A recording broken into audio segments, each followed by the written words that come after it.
Hey everyone, I'm Louis Menchaca from Level 1 Gaming, and I'm bringing our official video review of Bright Memory Infinite, which is developed by FYQD Studio and published by Playism.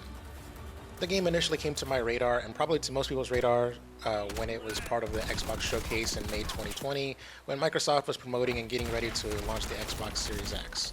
The trailer on display was a visual feast and was promising fast-paced gameplay. So does the game live up to the hype? Let's find out. The game takes place in 2036, and a black hole suddenly appears in the sky. Enter Shelia Tan, the protagonist of the game and the character you play as. Shelia is a member of the Supernatural Science Research Organization, oddly abbreviated SRO, and she is tasked with investigating the phenomena. That's pretty much it. The story is very short and to the point, and the gameplay barely emphasizes what's going on in the world, and the game offers little in terms of answers to the mystery. Spoilers, I guess. There's an antagonist that gets very little screen time, which forces the writers to make him speak his motivation in one of his final scenes of the game.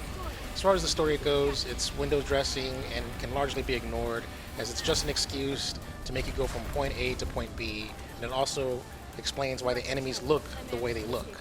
Honestly, I'm not convinced that the developers of this game know what's going on in the world of this game. Again, the final scene of the game explains what's happening, but the excuse is a bit laughable due to some leaps in logic, and I don't buy what they're selling. Also, the ending of the game felt like I got a bad ending in the game, and I'm supposed to replay it to make a different choice, but it isn't possible. But to rephrase it, the ending is a cliffhanger, and it probably stems from the fact that this game was initially created to be episodic. As for that black hole, we don't have enough info. We're counting on your intel. For me, the audio was only up to par. When I game, I use 3D audio headphones so I can hear which direction the enemies are coming from, and this game does not implement 3D audio at all. Often I would try to rely on sound cues by turning my character in the direction I thought the enemy was at, but I would be wrong and take damage for it. The music of this game was also repetitive in the sense that I think there may have only been 3 songs in this game. There was a song for when you are engaged in combat, which is pretty much the whole game, a song for boss fights, which sounded very close to the previously aforementioned song, and a quieter song that emphasizes the Chinese flute for moments when you are not in a combat encounter. Now, granted, I may be wrong as I didn't look into this game's soundtrack or track list, but this game feels like just one song was used to compose the game. The gameplay, which I'll get to in a sec, already feels one note. The soundtrack could have made segments and encounters feel more distinct. If there are separate songs for various encounters in this game, then the motifs blend too much to the point where the songs sound too alike and no distinction can be made. The visuals are the main thing this game has going for it. It is surprisingly good, considering that this game initially began development with just one man by the name of Zheng Xiancheng, working in their free time. After an early access release in 2019 of Bright Memory, essentially this game's tech demo slash prequel, the game became crowdfunded and Zheng was able to hire on a team. FYQD Studio was able to make a game that was a visual showpiece for RTX graphics cards and featured weather effects and ray tracing. I believe that FYQD Studio accomplished this goal as this game is a visual treat. There is a lot in the menu that lets you toggle ray tracing settings from low to high, as well as other sliders for graphic settings that is pretty much standard. I was initially sad to see that the game can only run at 1080p, but after scrolling down I saw a DLSS toggle, which is an AI-based upscaler. The game can run at 4K with the power of AI. For the purposes of my review, I never toggled that feature because I wanted a higher frame rate. I have a 1080p gaming monitor that offers up to 144 frames per second, and my 4K monitor caps out at 60 frames per second. Plus, my game capture cannot capture 4K gameplay anyways, so the decision was made for me. Either way, the performance was A1 when it was working. I think during my entire game time I noticed frame stuttering about 5 times, and I think 3 of those may have been when it was transitioning from gameplay to cutscenes and back. It should also be noted that VSync by default was turned off, so I turned it on before starting the game, so I never experienced screen tearing. Now I do need to let you know that I experienced 2 crashes during my time with the game, and both of them were back to back for the same reason. I was in the middle of a boss fight, and after winning the boss fight a cutscene triggered, and then the game crashed. Upon rebooting the game, I was thrust to the start of the boss fight again. Due to the 2 crashes, I had to fight the boss 3 times in a row before I could proceed. I just wanted to add that there were 2 more boss fights later on in the game, and both times I held my breath when I beat the boss because a cutscene triggered. To end on a good note, I want to give a shout out to the game's environments, which are modeled after real-life locations in China. There was a lot of cool imagery in these village/jungle environments, especially when you are high at the top of a mountain looking at a cool skyline. This is the part where I want to take the game to task. I have so much to say here, and I have two approaches here. How I felt after having played the game, and how I felt after rewatching the reveal trailer. So to start, the game is repetitive. From the very first chapter in this game, the game shows you almost all of its cards from the moment go. Sheila is a badass in a mech suit with guns, a double jump, a dash, and a sword. The game has a straightforward tutorial where you're forced into situations where you need to utilize your basic skills such as double jumping and wall running and parries, among other things. It's also worth noting that the game is very short, and I beat the game in under 4 hours. The game in my book has 4 chapters, and the third chapter is just a cutscene. Per the game's own logic, in the main menu, there are 7 scenes to choose from. The game features an upgrade tree, and I was initially happy with the progression of the game because I was getting skill points constantly, like 1 skill point per encounter. After beating the first chapter, I remember thinking to myself, wow, I'm getting close to maxing out my character, not realizing that I already beat a third of the game. Within the skill tree, you can unlock special ammo for your guns that tracks enemies, upgrades for your mech suit such as power punches and EMP powers, and upgrades for your sword that opens up combat options.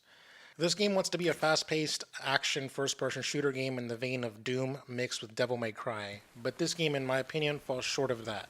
Now granted, I only played the game in normal difficulty for the review, but the enemy AI was simple, and they were all programmed with the same attack pattern, and that's just to charge in, recklessly, Leroy Jenkins style. It's very easy to beat the enemies because all I had to do was constantly strafe around until my melee cooldowns were done, or my character was done auto-healing. Once I figured out how to beat these waves of encounters, it got to the point where playing the game felt mundane, and for the lack of a better word, brain dead.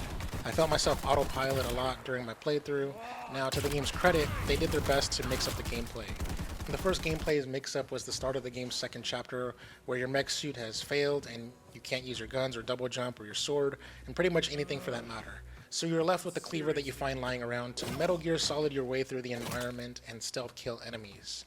Then, later in the game, you find new weapons to change up your playstyle, such as the sniper rifle, and enemy placements adjust accordingly. Also, the boss fights are 3D Mega Man boss fights where you memorize attack patterns and find openings. Think of the Valkyries from God of War 2018, but easier. Like, much easier. Finally, there's a car chase sequence, but I have to say I've never played Forza, but I'm willing to bet that this game's car mechanics control nothing like Forza. Also, sorry, but I'm not allowed to show the car chase because it's after a cutoff point where I'm not allowed to show gameplay for purposes of the review. So yeah, despite the game putting in the effort, it does not get an A. So after beating the game, and I'm getting my thoughts together, and looking up when the game was revealed for this review, I actually decided to rewatch the Xbox reveal from May of 2020. I have to say that I'm glad I didn't rewatch it before I started playing the game because this trailer overpromised and underdelivered. The game's combat looks nothing like what was on display. For starters, the game's level design focused a lot more on open spaces, so there's almost no reason to wall run and then jump and do a ground pound. Secondly, the game makes it look like your hookshot is part of your arsenal, because it was used during combat in the trailer. Instead, in the final game, it's only used for you to proceed forward in the level, such as traversing a mountain. Finally, the car sequence in the trailer was way more badass than the car sequence I played. You would think that the car would be more prominent in the game based on the trailer, because the character summoned the car to her with the push of the button in the trailer. As far as closing thoughts, this game is linear. So linear that this game has so many invisible walls, like there's no room for exploration. I'm not a fan of invisible walls, especially when they are done poorly. There are many times where there was a path that I thought I could walk down and only to stop moving. Also, this game barely has secret locations, if I can even call it that, where you can find skill points not so cleverly hidden. I want to give it 2 shoutouts. The first is ammo. There's so much of it, and often there was ammo on the floor I couldn't carry because I was maxed out. The second shoutout was the end of the game. I got to a part where there was ammo all over the floor, like stupid amounts of ammo, and when I saw it, I knew that the game was over because the game was doing a trope where it's making sure you were all supplied up for your final boss fight. So I'm sad to report that Bright Memory Infinite wasn't that good a game. It's all style and no substance. I was looking forward to this game, but the game is short and monotonous. There's nothing wrong with a short game, mind you, but it needs to pack a punch and it needs to leave you wanting more. But I'm probably going to forget about this game in about a week. At least as a consolation, I can never use the words awful or bad to describe this game, but rather mediocre or meh come to mind. So with that said, this game is landing at a 6 out of 10 for me.